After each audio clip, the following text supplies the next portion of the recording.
بسم اللہ الرحمن الرحیم۔ حضرت آدم علیہ السلام نے اماں حوا علیہ السلام کے قائل کرنے پر ممنوع جنتی پھل کھا لیا تو اس کا لقمہ ابھی پیٹ تک نہ پہنچا تھا کہ آپ کا جنتی لباس اتار دیا گیا۔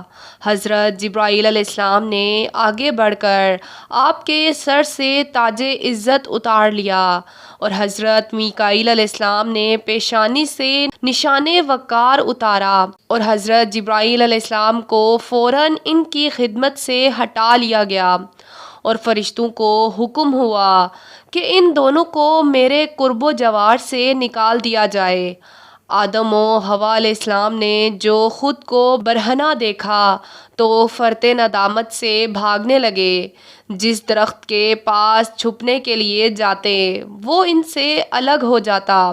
بالآخر حضرت آدم علیہ السلام کے بال عناب کے درخت کی شاخوں سے الجھ گئے۔ آپ علیہ السلام کے دل میں فوراً خیال آیا کہ میں عذاب الہی میں جکڑا گیا ہوں۔ آپ علیہ السلام نے درخت سے فرمایا، مجھے چھوڑ دے۔ درخت نے کہا، مجھے اسی بات کا حکم دیا گیا ہے، اگر میں خلاف ورزی کروں گا تو میری کیفیت بھی آپ کی طرح ہو جائے گی۔ اس وقت حضرت آدم علیہ السلام کی زبان سے اللہ اما کے الفاظ نکلے۔ خطاب باری تعالیٰ ہوا، اے آدم، مجھ سے بھاگ کر جانا چاہتے ہو؟ آپ نے سر جھکا لیا اور کہا، اے رب العالمین، میں تجھ سے بھاگتا نہیں ہوں بلکہ شرم و ندامت کی وجہ سے چھپنا چاہتا ہوں۔ پھر ارشاد ہوا، اے آدم علیہ السلام، کس جگہ ہو؟ عرض کیا، الہی درخت عناب کے نیچے۔ درخت کی شاخوں نے مجھے روک رکھا ہے۔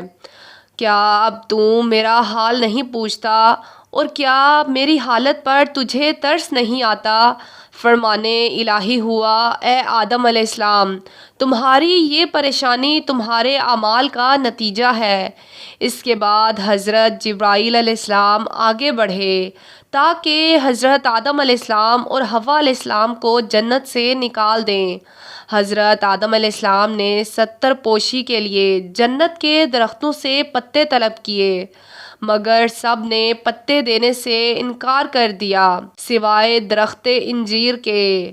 بعضوں نے زیتون اور کھجور وغیرہ بھی لکھا ہے۔ پھر اماں حوا علیہ السلام کو مخاطب کرتے ہوئے ارشاد ہوا، اے حوا، کیا سبب ہے کہ تم خود بھی گمراہ ہوئی اور آدم کو بھی ورغلایا؟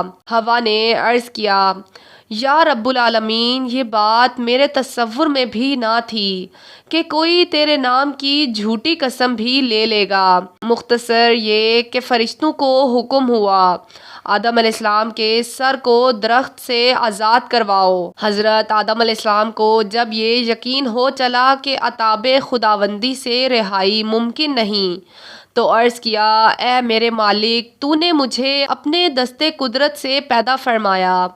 اگر تو اپنی روح میرے اندر نہ پھونکتا تو ملائک کو میرے لیے سجدوں کا حکم نہ دیتا اور نہ ہی مجھے بہشت میں سکونت عطا کرتا۔ الہی، یہ تمام اعزازات جو تو نے مجھے عنایت فرمائے، ایک لغزش پر جو مجھ سے بلا قصد صادر ہوئی، ان اعزازات کو ضائع نہ فرما اور اس سعادت سے مجھے محروم مت کر۔ حضرت آدم علیہ السلام کی التجا کا کوئی جواب نہ دیا گیا اور ارشاد ہوا، میرے بندے کو لے جاؤ۔ فرشتوں نے آگے بڑھ کر آدم علیہ السلام کو پکڑنا چاہا تو آپ علیہ السلام نے ایک ہاتھ سے دوسرے کو پکڑ لیا اور عرض کی، ابھی میں تیری جدائی کی تاب نہیں رکھتا ہوں اور تو مجھے جنت سے نکال رہا ہے۔ تیرے بغیر مجھے سکون و قرار نہیں، خداوند مجھ پر رحم فرما۔ اس بات پر بھی صرف اتنا حکم ہوا، میرے بندے کو لے جاؤ۔ حضرت آدم علیہ السلام نے ایک درخت کو پکڑ لیا اور عرض کرنے لگے، مولا، کیا تو نے یہ وعدہ نہ فرمایا تھا کہ تیری نسل کو بڑھاؤں گا، ان میں سے رسول اور انبیاء کو منتخب کروں گا، پہلے ادریس علیہ السلام کو مقام اعلیٰ عطا کروں گا اور نوح علیہ السلام کو طوفان میں کشتی کے ذریعے نجات دلاؤں گا۔ یا اللہ انہی کی وجہ سے مجھ پر رحمت و بخشش فرما دے۔ پھر بھی شنوائی نہ ہوئی اور حکم ہوا میرے بندے کو لے جاؤ۔ فرشتوں نے آدم علیہ السلام کا بازو پکڑ لیا۔ آدم علیہ السلام نے پھر درخت کو مضبوطی سے تھاما اور التجا کی۔ الہی تو نے فرمایا تھا ایک پیغمبر تیری نسل سے پیدا کروں گا اور اسے منصب خلعت پر سرفراز کروں گا، اس کے فرزند کو ذبیحہ بناؤں گا اور پھر موسیٰ علیہ السلام کو مبعوث فرماؤں گا اور اسے ہم کلامی کا شرف بخشوں گا۔ یا الہی تو ان کی وجہ سے مجھ پر رحمت فرما اور میری غریبی پر بخشش فرما۔ پھر فرشتوں کو حکم ہوگا میرے بندے کو لے جاؤ۔ پھر آدم علیہ السلام عرض کریں گے اے میرے رب، تیرا ایک پیغمبر محمد مصطفیٰ صلی اللہ علیہ وآلہ وسلم ہے جس کو تو اپنا حبیب بنائے گا اور تمام مخلوق پر اسے فضیلت عطا فرمائے گا۔ الہی اس ذات مقدس کی وجہ سے ہی مجھ پر رحم فرما۔ چنانچہ حکم ہوگا اے فرشتو، اب میرے مقرب بندے اور نائب کے ساتھ نرمی برتو، کیونکہ وہ اب میری بارگاہ میں ایسے شفیع کو لایا ہے کہ اس کی برکت سے جو کوئی کچھ بھی طلب کرے گا وہ پا لے گا۔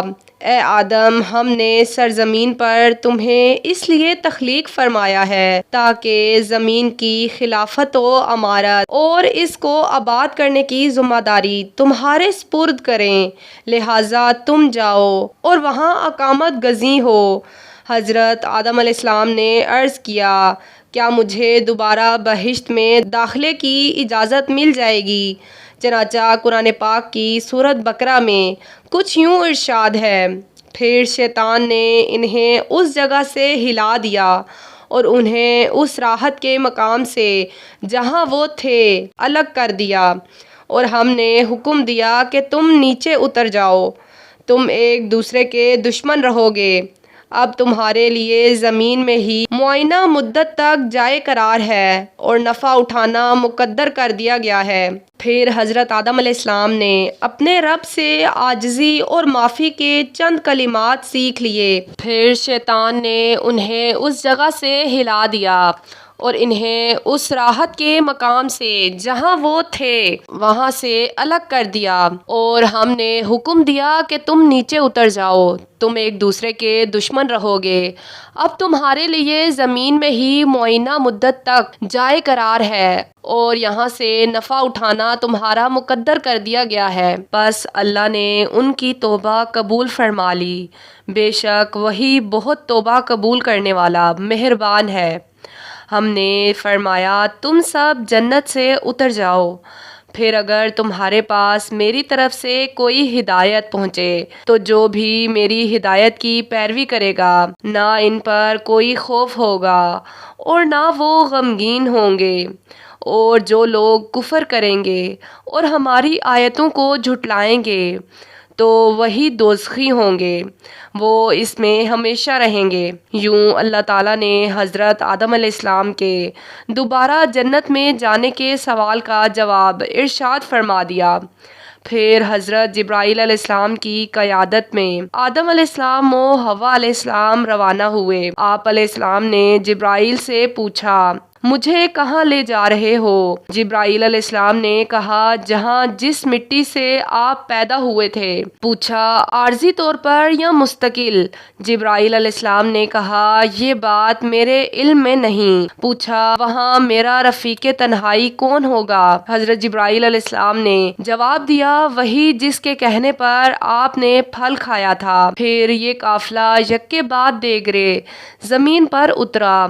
حضرت ابن عباس رضی اللہ عنہ فرماتے ہیں حضرت آدم علیہ السلام کو مکہ اور طائف کے درمیان دہنا کے مقام پر اتارا گیا۔ ابن ابی حاتم اور حضرت حسن بصری فرماتے ہیں کہ آپ علیہ السلام کو ہند میں، حضرت حوا کو شہر جدہ میں اور ابلیس کو بصرہ میں اور سام کو اصفہان میں اتارا گیا تاہم جگہوں کے بارے میں مختلف روایات ملتی ہیں۔ بہرحال جب حضرت جبرائیل علیہ السلام حضرت آدم علیہ السلام کو چھوڑ کر واپس چل دیے تو آپ علیہ السلام نے کثرت سے گریہ وزاری کی۔ اللہ تعالیٰ نے زمین کے جانوروں کو حضرت آدم علیہ السلام کی عیادت کا حکم فرمایا۔ جب جانوروں کے گروہ جمع ہو کر آپ علیہ السلام کے پاس پہنچے تو دیکھا کہ آدم علیہ السلام گردن ڈالے مصروف گریہ تھے۔ تمام جانور متنفر ہو کر واپس چل دیے کہ کہیں ہم بھی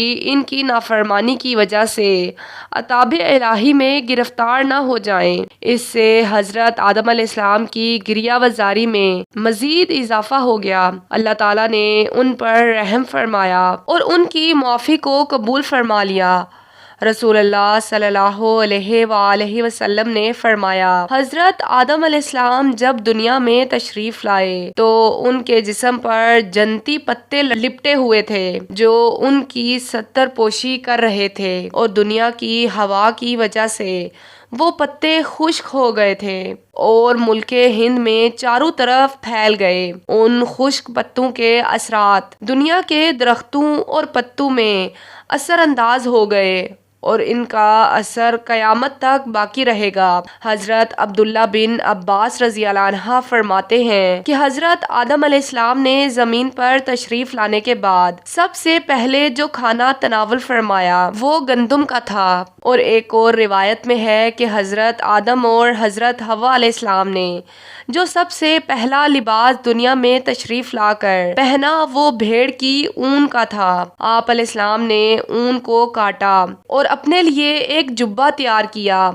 اور حضرت حوا کے لیے قمیض اور چادر تیار کی۔ اللہ پاک سے دعا ہے کہ اللہ تبارک و تعالی ان کے ذکر خیر کے سبب ہماری بے حساب مغفرت فرمائے، آمین۔